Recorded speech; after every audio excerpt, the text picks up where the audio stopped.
Fala pessoal, tudo bem com vocês? Sejam bem-vindos a mais uma videoaula aqui no canal Gospel Tech 316. Eu sou o Alessandro Moraes e juntos nós estaremos dando continuidade no estudo do livro de Romanos, né? Nós estamos estudando aí já há alguns meses esse livro maravilhoso que Paulo escreveu aos Romanos e que, lógico, se estendeu por várias e várias gerações a todos nós. E a aula passada foi uma aula de revisão, como nós tivemos aí quase um mês sem aulas. Na aula passada eu resolvi fazer um resumo desde o capítulo 1 do livro de Romanos até o capítulo 8 do livro de Romanos. Então, se você não viu a aula passada, aconselho muito a você ver, tá? É um resumo realmente bem legal de tudo que nós já tínhamos estudado nas outras 25 aulas, né? Então, essa nossa aula de hoje é a aula número 27. Nós vamos dar continuidade e estamos no capítulo de número 9, tá? Capítulo número 9 de Romanos. Na verdade, nós começamos a estudar os primeiros 5 versículos desse capítulo 5, desse capítulo 9, desculpa, de Romanos, ah, em dezembro, né? Foi a última aula de dezembro, foi dia 13 de dezembro, e eu coloquei no ar a aula número 26, onde nós demos a introdução no capítulo 9 de Romanos. E hoje nós vamos dar continuidade. Então, se você quiser voltar lá na aula do dia 13 de dezembro e assistir ela, você vai recapitular lá o que nós falamos no início desse capítulo 9, dos versículos 1 até o versículo 5, ok?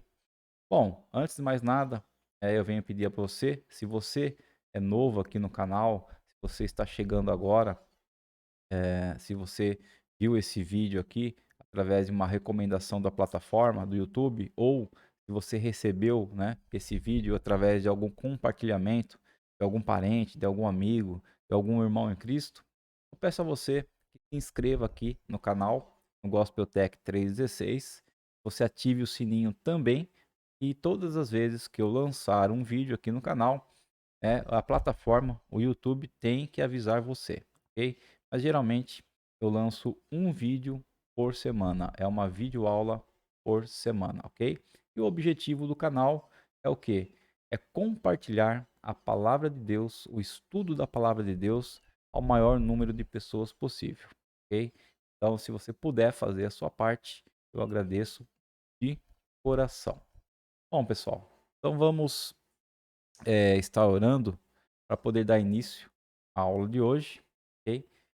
E, enfim, eu creio que Deus estará nos abençoando e nós iremos aprender um pouco mais da porção do Eterno, do Pai amado. Querido Deus e amado Pai, muito obrigado, Senhor, por mais esta manhã de hoje. Muito obrigado por esse dia de hoje, ó Deus, onde o Senhor nos acordou, nos despertou com o raiar do seu sol, ó Pai, com esse oxigênio que nós respiramos, ó Pai, por tudo que o Senhor tem feito por nós, pelos teus cuidados nos mínimos detalhes, pelo livrar, ó Pai, de toda doença, toda enfermidade, pelo livrar, ó Pai, das situações e armadilhas onde nós às vezes caímos, Senhor, por nos livrar, Senhor, do roubo, do assalto, do furto, dos acidentes, dos perigos escondidos. Enfim, ó Pai, por realmente cuidar de nós a cada manhã, a cada dia, Senhor, cada entardecer, ó Deus, o Senhor tem derramado sobre nossas vidas a tua misericórdia, a tua graça, o teu perdão e o teu amor, ó Pai. E nesta aula de hoje, o Senhor continue, Senhor, nos ensinando, nos abençoando, alimentando o nosso espírito com a tua palavra, Deus. Que a tua palavra realmente venha fazer um reboliço em nossas vidas, venha fazer a diferença em nossas vidas, ó Pai. E que cada dia que nós aprendermos um pouco mais de Ti, nós possamos aplicar isso no nosso dia a dia, no nosso caminhar, no nosso conviver com as outras pessoas, Senhor. Então fica conosco, ó Pai amado, ó Espírito Santo de Deus, e nos ajuda, Pai, em todas as coisas. Eu te peço, te agradeço, em nome de Jesus Cristo. Amém. Amém, queridos? Estão vendo aqui, né? Tem um quadro aqui no fundo, inclusive ainda não está nem pendurado, mas é um quadro aí especial, né? Ganhei do meu sobrinho, do Matthew Costa. Então, se ele estiver vendo essa videoaula, Matthew, eu te amo, tá? Grande abraço, um grande beijo no seu coração. Que Deus continue abençoando a sua vida. Saiba que você é muito especial para Deus, tá bom? Isso aí, queridos. Então, a aula de hoje, como eu falei, aula número 27, né, desse curso de Romanos. E vamos ver hoje sobre a promessa e justiça de Deus.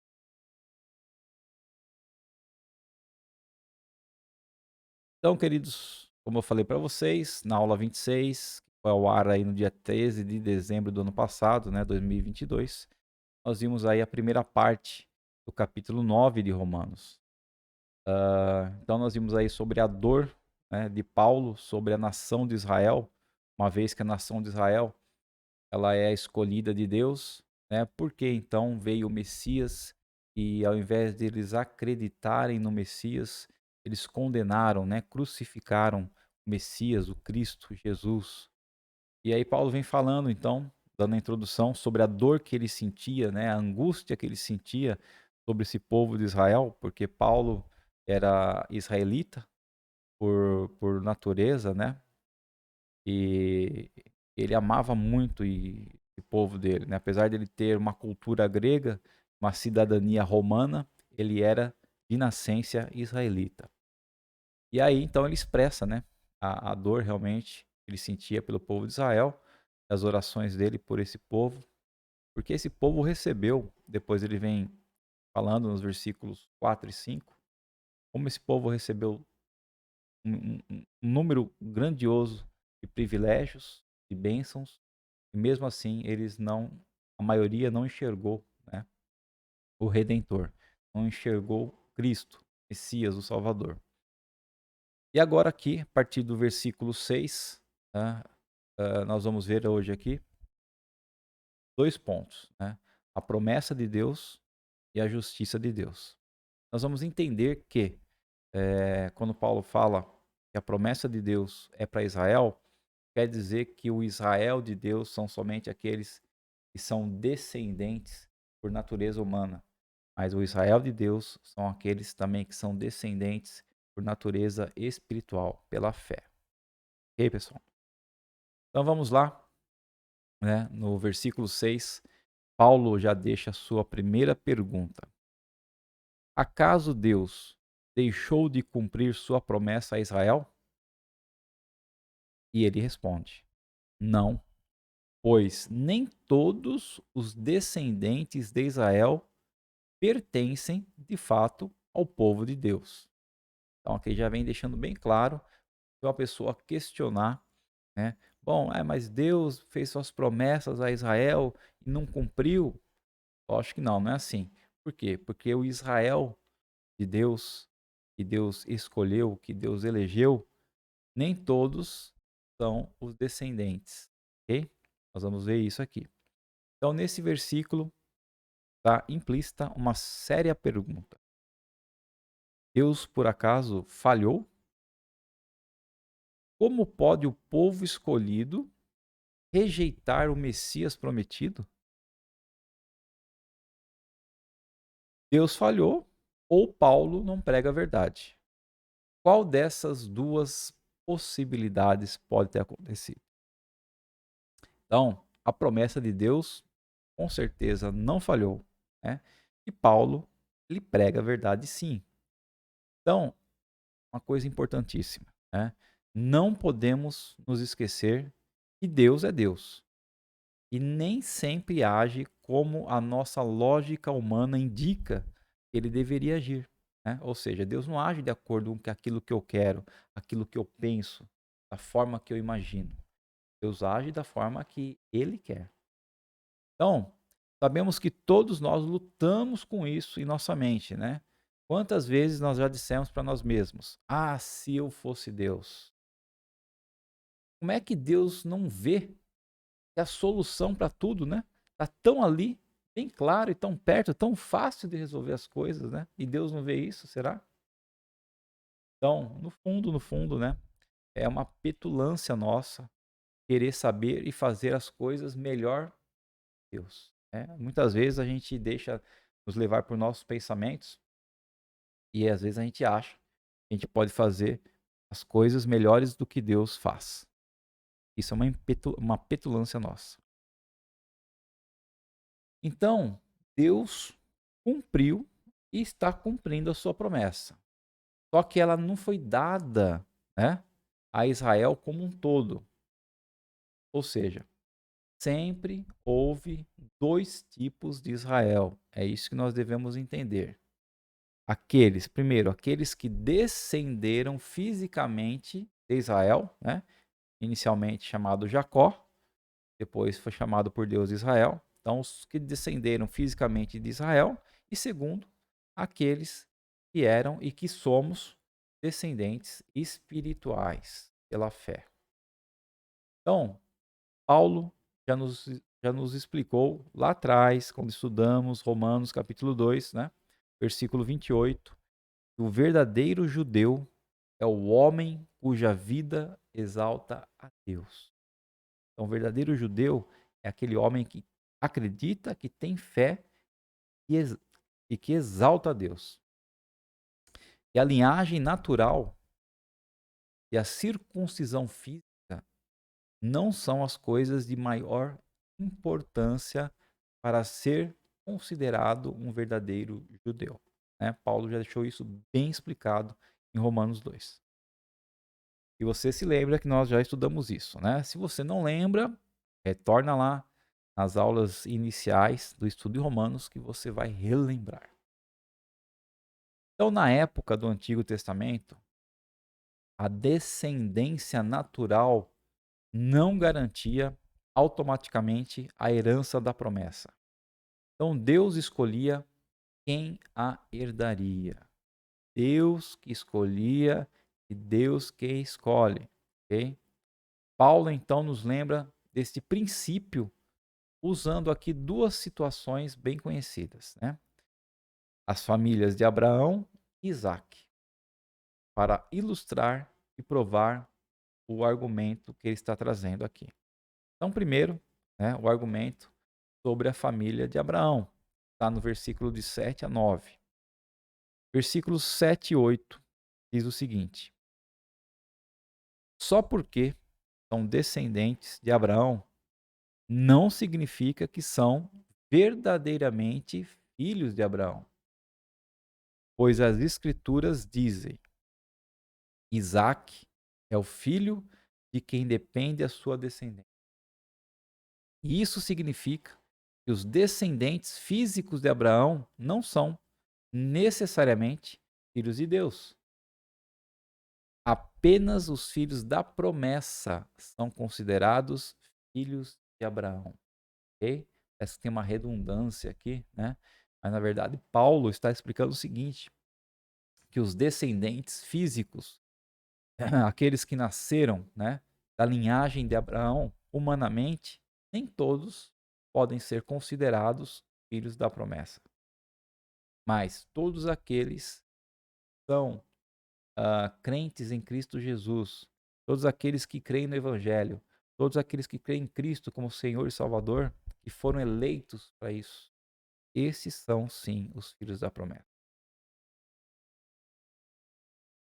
Então, os descendentes de Abraão, pelo simples fato de serem seus filhos fisicamente, não se tornaram filhos de Deus ou filhos da promessa.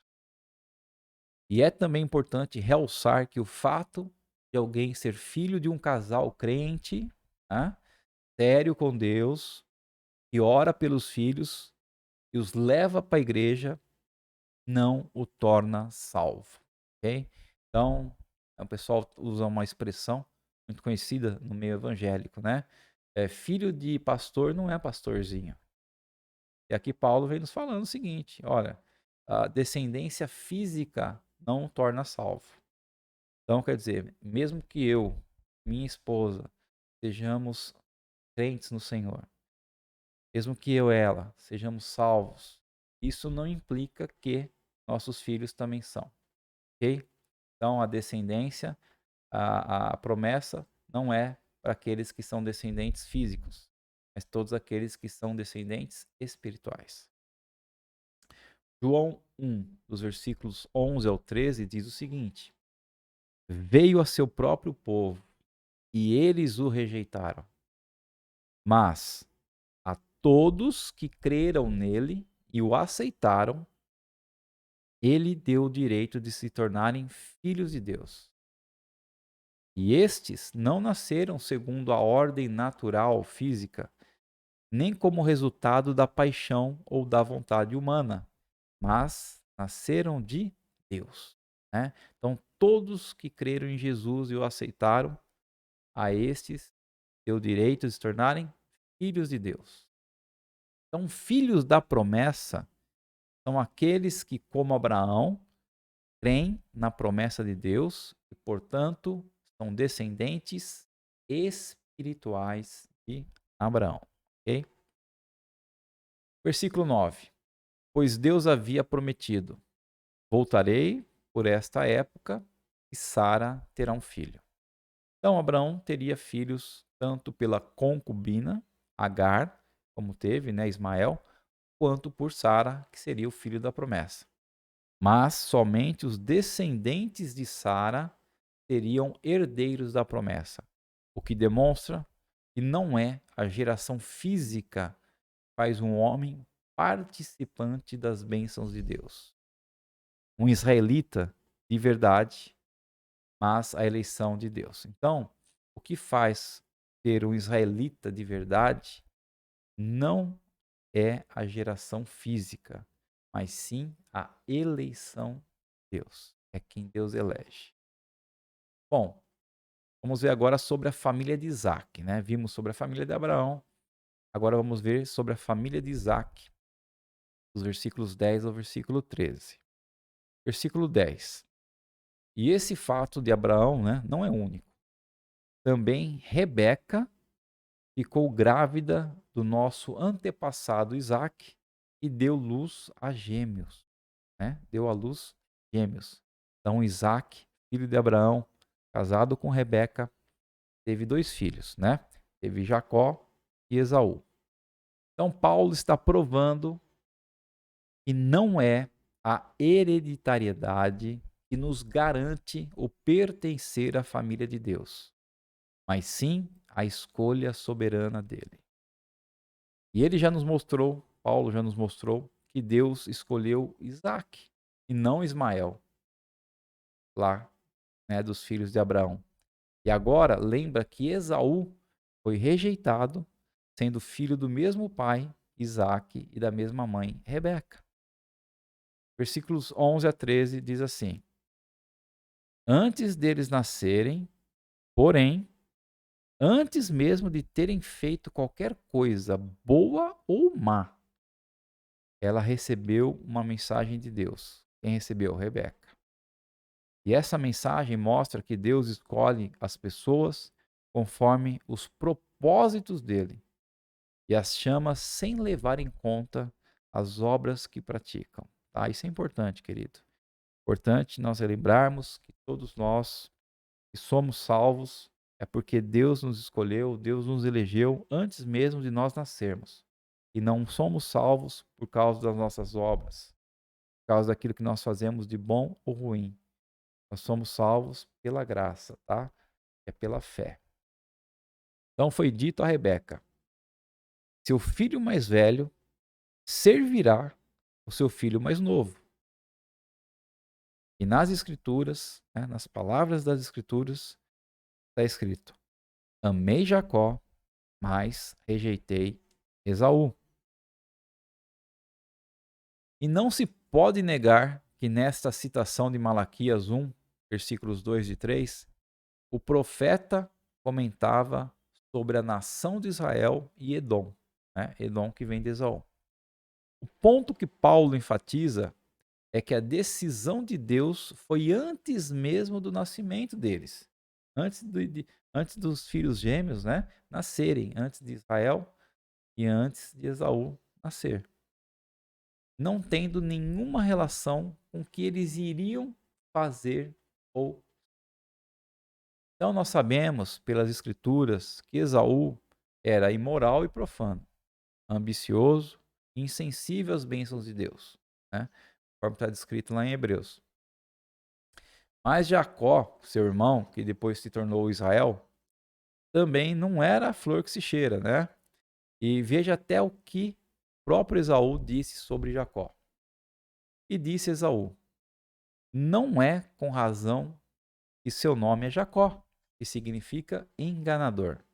Depois, por isso que Deus deu o nome de Jacó para Israel, né? E Jacó significava enganador. Já é a segunda vez que ele me engana. Primeiro, tomou o meu direito de filho mais velho, e agora recebeu a minha bênção, né? Então, Jacó era realmente, no início, trapaceiro e mentiroso.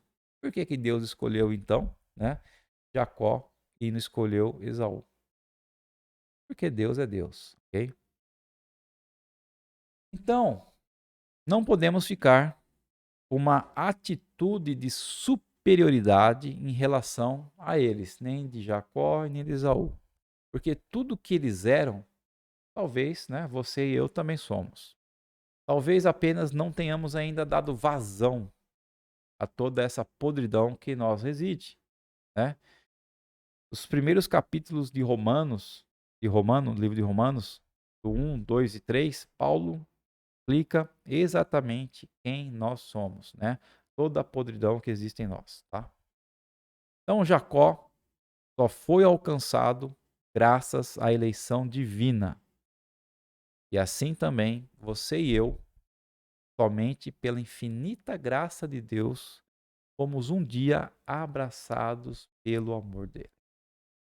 Fomos alcançados pela graça e não por nossa religião ou por nossas obras, tá? Somente pela graça de Deus.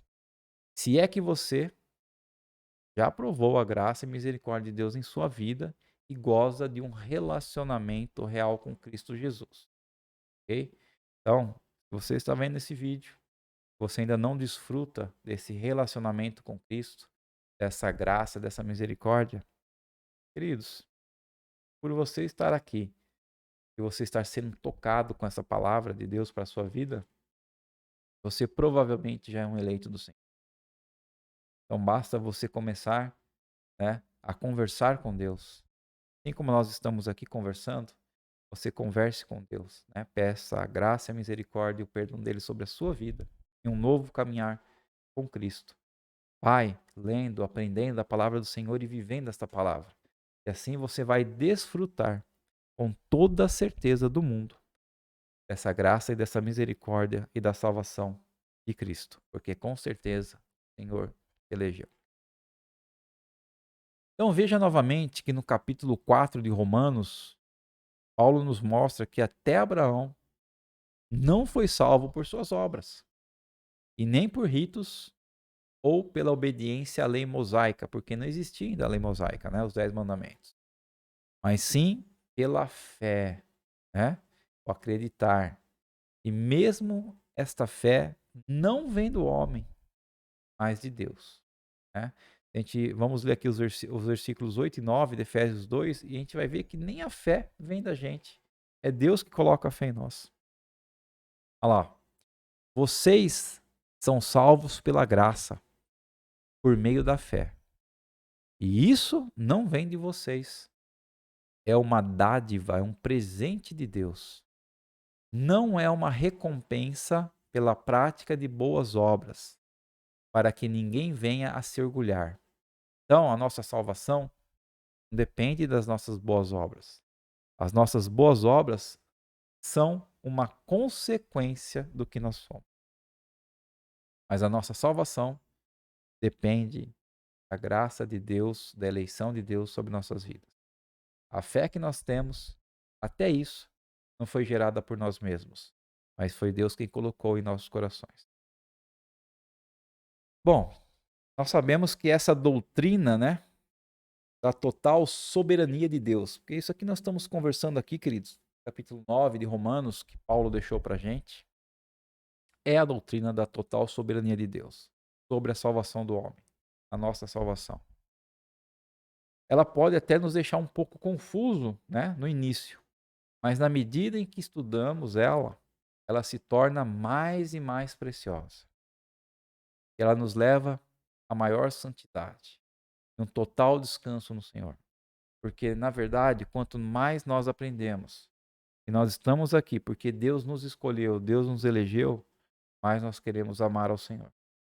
Por esse privilégio, ter sido eleito pelo Senhor. Então, a predestinação não deve gerar em nossa mente confusão, né? Mas sim gratidão no coração. A predestinação, essa eleição da doutrina da soberania de Deus, né? Às vezes nós podemos pensar que Deus é injusto, porque escolheu um e não escolheu o outro. Mas nós vamos ver agora aqui, né, o terceiro ponto. O segundo ponto foi a promessa de Deus.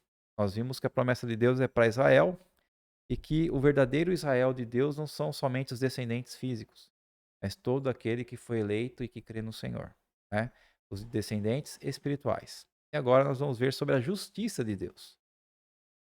Os versículos 14 ao 18. Então, o apóstolo Paulo, ao longo do livro de Romanos, né, em particular aqui no capítulo 9, ele demonstra de uma maneira insofismável que Deus escolhe quem quer e também endurece o coração a quem ele quer. Muitas vezes não entendemos bem o que Deus faz, mas uma coisa nós sabemos: Ele é Deus, tá? E a Bíblia diz assim, em Salmos 115, versículo 3: Nosso Deus está nos céus e faz tudo como deseja, tá? Deus é soberano, ele faz tudo como ele deseja, como ele quer. Então, as nossas opções não são muitas, né? Então, ou eu adoro um Deus que é totalmente soberano, totalmente poderoso e soberano, sei que ele está no controle de todas as coisas, tá? Ou, né, eu opto por ficar debaixo da mão fraca, né, de um Deus com D minúsculo, que dança conforme a música é tocada, ou seja, que age de acordo com aquilo que eu faço, de acordo com os meus pensamentos, de acordo com aquilo que eu desejo, né? Então eu tenho que escolher uma das duas opções. Ou eu adoro um Deus que é soberano, ele é acima de tudo e de todos, ele controla tudo, ou resolvo escolher um Deus, adorar um Deus que dança conforme aquilo que eu quero, aquilo que eu faço, né? E aí, Paulo faz uma segunda pergunta, né? A primeira pergunta foi sobre a promessa, que não tinha sido cumprida. Nós vimos que a promessa foi cumprida e está se cumprindo. E agora a segunda pergunta é: estamos dizendo então que Deus foi injusto por escolher alguns e não eleger outros? E Paulo responde: claro que não. Então, Paulo, sabendo que você e eu, né, faríamos muitas perguntas sobre esse assunto, né, da doutrina da soberania, da eleição, predestinação, ele já antecipa algumas objeções e dois questionamentos cruciais que vêm sempre em nossa mente, principalmente no início. Se Deus é quem escolhe e eu nada posso fazer para me salvar, e ele não está sendo injusto para com aqueles que não são eleitos por ele mesmo, né? Às vezes fica essa pergunta em nossa mente, né? Se eu não faço nada para me salvar, ou seja, é Deus que me elege, é Deus que coloca a fé em meu coração, será que ele não está sendo então injusto para aqueles que ele não elegeu, né? E ainda assim ele culpa, né? Ele condena aqueles que não elegeu. Será que Deus é injusto por isso? Então é muito natural que essas perguntas venham à nossa mente. E Paulo, inspirado por Deus, responde com apenas uma pequena palavra no grego, que é traduzida por de modo nenhum. Claro que não, de modo nenhum Deus é injusto, né? Quer dizer, não deixe que passe pela sua cabeça, pela sua mente, a ideia de um Deus injusto. Deus, de forma nenhuma, é injusto. Deus é justo. E é como se Paulo estivesse dizendo: o meu ser tem total repugnância da ideia de que Deus seja injusto. Ou seja, pela cabeça de Paulo jamais passou na mente dele que Deus é injusto. E assim também deve ser na nossa. Então, de fato, né, uma das coisas que a crença na eleição divina, né, essa doutrina da soberania de Deus, faz é exatamente isso. Deixar Deus ser Deus, né? E nós não nos colocarmos no lugar de Deus. Então nunca devemos esquecer isso. Deus é Deus e somente Ele é Deus. E aí Paulo vem, né? Assim como na parte da promessa ele deu o exemplo de Abraão e Isaac, Israel, aqui ele vem e nos dá a exemplo de Moisés, né? Os versículos 15 e 16. Que diz assim: Pois Deus disse a Moisés: Terei misericórdia de quem eu quiser e mostrarei compaixão a quem eu quiser. Portanto, a misericórdia depende apenas de Deus, e não de nosso desejo e nem dos nossos esforços. Êxodo 33:19 diz assim: O Senhor respondeu: Farei passar diante de você toda a minha bondade e anunciarei diante de você o meu nome, Javé. Pois terei misericórdia de quem quiser, de quem eu quiser, e mostrarei compaixão a quem eu quiser. E Ele é Deus. Né? Na Bíblia anotada, da editora Mundo Cristão, há um comentário. Se Deus não fosse livre para demonstrar sua misericórdia, ninguém seria abençoado, porque ninguém merece sua graça. E ela não pode ser conquistada pelo esforço humano, né? Então, por mais que a gente possa se esforçar no nosso dia a dia, estarei orando, estarei fazendo coisas boas, estarei prestando um bom culto, nada disso, nenhum esforço disso pode fazer com que nós mereçamos a misericórdia e a graça de Deus. Então, nós temos que entender que a misericórdia e a graça de Deus sobre nós é uma dádiva, é um presente. Né? Deus nos elegeu e nos agraciou com esse presente. Olha o exemplo de Faraó também que Deus dá. Versículo 17. Pois as Escrituras afirmam que Deus disse ao Faraó: eu o coloquei em posição de autoridade com o propósito de mostrar em você o meu poder e propagar meu nome por toda a terra. Então, às vezes, né, quando a gente vai na escola bíblica dominical, quando é criança, tal, pergunta ao professor: "Por que Deus endureceu o coração de Faraó?" Foi Deus. Por que que ele endureceu? Às vezes, né, o professor que não tem o conhecimento da doutrina da soberania de Deus, da predestinação e tudo, que às vezes nunca prestou atenção em Romanos 9, né, no desejo de justificar, ajudar a Deus nessa justificativa, né, como se Deus precisasse de uma defesa de alguém. Responde assim o professor ao aluno: é porque Deus, sendo onisciente, né, conhecedor de todas as coisas, viu que Faraó ele iria endurecer um dia o próprio coração, entendeu? Então, Deus endureceu, né? Então, quer dizer, Deus vendo lá na frente que Faraó ia se rebelar, ia ter o seu coração endurecido, Deus resolveu endurecer antes. Mas não é nada disso, né? Criança, na verdade, aceita, porém, né, se ela cresce e começa realmente a ler e estudar a Bíblia, ela vai pensar mais profundamente e vai dizer o seguinte: aquilo que eu perguntei, que o professor respondeu, não era verdade, né? Bulufas. Se Deus já sabia que Faraó iria endurecer o coração, então não havia necessidade de Deus endurecer. Certo? É a lógica, né? Então, não é porque Deus viu lá na frente que Faraó. Não, nada disso. Foi Deus quem endureceu o coração de Faraó, porque ele quis, ele é soberano e porque tinha um propósito nisso. Ok? Então, nós temos que entender que Deus é realmente soberano e ele é Deus, ele faz o que quer com quem ele quer. Bom, e no versículo 18, né, aqui de capítulo 9 de Romanos, há uma resposta conclusiva que Paulo deixa. Como podem ver, ele Deus escolhe ter misericórdia de alguns e endurecer o coração de outros, tá?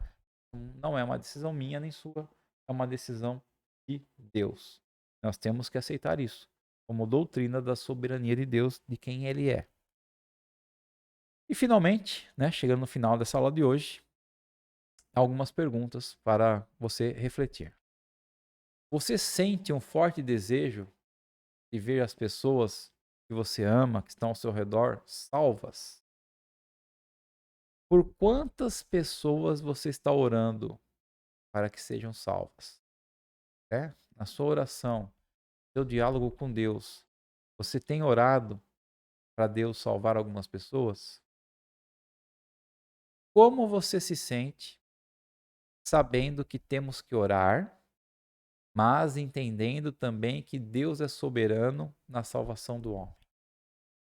Né? O que nós acabamos de aprender aqui é que Deus é soberano na nossa salvação. É Ele que nos elege e é Ele que coloca a fé em nós. Né? Sabendo disso, como fica, né, meu coração, a minha mente, sabendo que eu tenho que orar pelos meus parentes, orar pelos meus amigos, mas sabendo que deles mesmos não pode vir a fé e nem a salvação, mas sim de Deus e da sua eleição. Né? Não há coração duro para Deus. Essa que é a grande verdade, né? Não pense que o coração dos seus parentes, seu tio, esposa, filho ou outros é mais duro que o meu, que o seu, que o nosso coração, ok? Então não existe.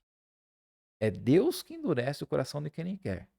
Mas quando você enxerga uma pessoa que está próxima a você, ao seu redor, você convive e você acha que aquela pessoa tem um coração duro e jamais será salva, ela não é uma eleita do Senhor, não se engane, tá?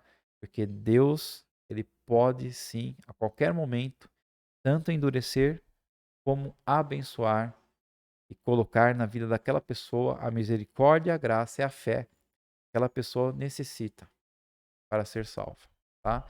Por isso, apesar de toda a soberania de Deus, e nós conhecemos então quem Deus realmente é, nós devemos sim continuar orando por essas pessoas, ok? Esse é o nosso papel, orar por essas pessoas para que assim elas sejam abençoadas por Deus. Então, peça ao Senhor sabedoria para aceitar essa doutrina, né? Que não foi feita para ser discutida. Então, essa doutrina da eleição divina, da soberania divina, não foi feita para ser discutida, mas é uma doutrina que foi feita para ser revelada aos eleitos de Deus, trazendo assim a nós, eleitos do Senhor, que nós cremos na palavra, descanso, paz e alegria, por saberem que adoram Deus é Deus. Amém, queridos? Então, né, finalizando aqui, não compete a mim, a você, ficar decidindo e separando as pessoas. Ah, essa pessoa é uma eleita de Deus. Então, ela está salva. Ela tem fé. Ah, aquela pessoa ali não é eleita de Deus, né? Pelas atitudes, pelas palavras, pelo seu viver, pelo que ela faz, ela não é uma eleita de Deus. Ah, essa aqui é, aquela não é. Então não compete a nós ficar separando quem é e quem não é. Deus é soberano e é Ele quem elege, tá? Então o que compete a nós é o quê? É nós orarmos. Orarmos por essas pessoas para que elas sejam alcançadas, para que realmente elas sejam eleitas, para que a misericórdia, para que a graça de Deus venha sobre essas pessoas. O nosso papel é esse: é crer que Deus é soberano e orar pela vida dessas pessoas até o final. Ok, pessoal? Então é isso. Nossa aula encerra por aqui, né? Se você gostou da aula, deixe o seu joinha, perdão, deixe o seu joinha no vídeo e compartilhe, né, essa aula com outras pessoas. Ok, pessoal?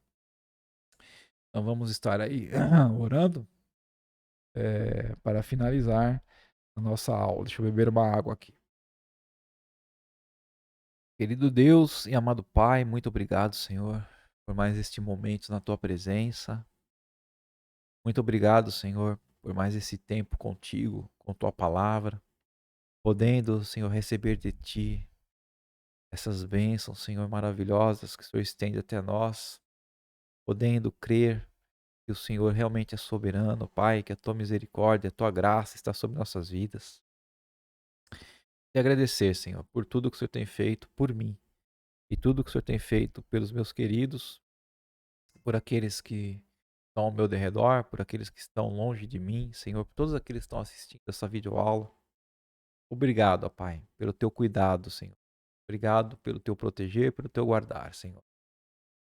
Pai, que o Senhor continue durante toda a semana nos abençoando, protegendo, nos alimentando, sustentando, nos guardando, Pai, nos livrando de todo o mal, Senhor. Te agradeço por tudo que tu és, Senhor. Continua trabalhando em nossas vidas. Eu te peço, te agradeço, em nome de Jesus Cristo. Amém. Bem, queridos. Então, se você ainda só mais um lembrete, né? Se é novo aqui no canal, dá uma olhadinha na playlist do canal, você vai ver que tem lá mais cursos já completos, tá? Tem um curso Os Alicerces Firmes, né? Da criação até Cristo, curso maravilhoso. Tem um curso de escatologia, que é o estudo sobre as últimas coisas, né? Sobre aquilo que existe na palavra do Senhor como promessa ainda não se cumpriu. E tem também o curso de Efésios, do livro de Efésios completo, tá ok? Dá uma olhadinha lá, será muito bom para a sua vida estar aprendendo a cada dia mais e mais da palavra de Deus. Então é isso aí, fico por aqui. Grande abraço para todos vocês e até a semana que vem, se Deus nos permitir.